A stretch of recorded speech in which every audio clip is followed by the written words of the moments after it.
President Donald Trump will nominate Kirstjen Nielsen, who is top aide to his White House chief of staff, has sought to instill order in Trump's team, to lead the U.S. Department of Homeland Security, the White House said in a statement on Wednesday.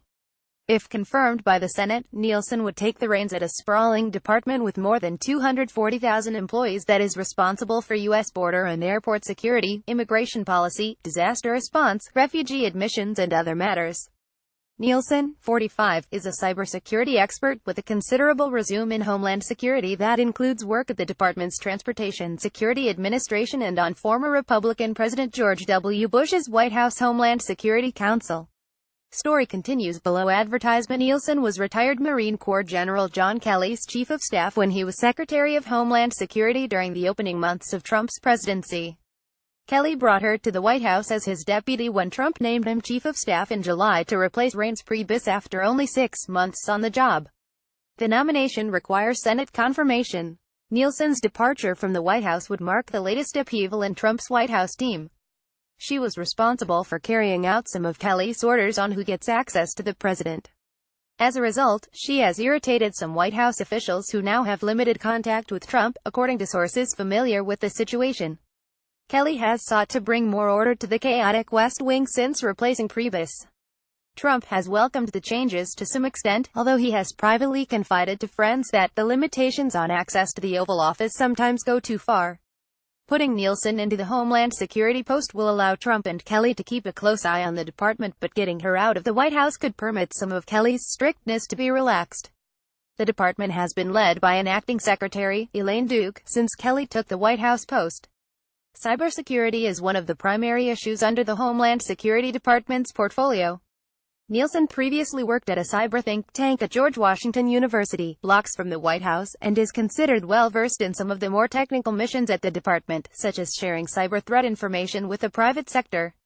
Story continues below. Advertisement. The department was created after the September 11, 2001, attacks on the United States exposed cracks in the country's Homeland Security apparatus.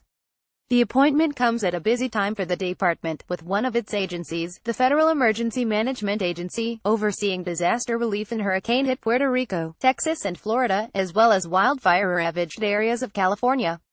The department also is responsible for U.S. border security. The department is a major player in implementing Trump's aggressive stance toward deporting illegal immigrants, as well as vetting the lower number of refugees Trump has decided to allow into the United States and devising his travel ban on 6 Muslim-majority nations, North Korea and certain Venezuelans. LOWDRAMA pick. It seems like a low-drama pick. It's a little concerning that she seems to have little background in immigration security and policy, but those individual agencies are in good hands already, and there is a strong core of career managers, said Jessica Vaughn, Director of Policy Studies at the Center for Immigration Studies, which favors more limits on immigration. Nielsen is not known for hardline views on immigration like those of White House advisor Stephen Miller. Story continues below. Advertisement. If confirmed, Nielsen would be the first Homeland Security Secretary to have previously served as a rank-and-file member of the department. Some previous DHS secretaries have been criticized for not possessing enough technical fluency to address cyber threats facing the nation. She also served as a corporate attorney and a congressional staff member, the White House statement said. Kirstjen's a policy wonk at heart, especially when it comes to cyber. Frank Celufo, a former senior Homeland Security official under Bush who worked with Nielsen at George Washington University. Nielsen would immediately be given the task of helping coordinate the federal response to potential cyber attacks that target elections. U.S. intelligence agencies have concluded that Russia meddled in the 2016 presidential election to try to help Trump win, in part by hacking and releasing emails embarrassing to his Democratic opponent, Hillary Clinton, and through online propaganda. Russia has denied meddling in the election and Trump has denied any collusion between his campaign and Moscow. Jay Johnson, who served as former Democratic President Barack Obama's last Homeland Secretary chief, designated election systems as critical infrastructure, widening the support the department can provide to states. But the department has clashed with several state officials over how best to cooperate to defend future elections. Politico first reported the appointment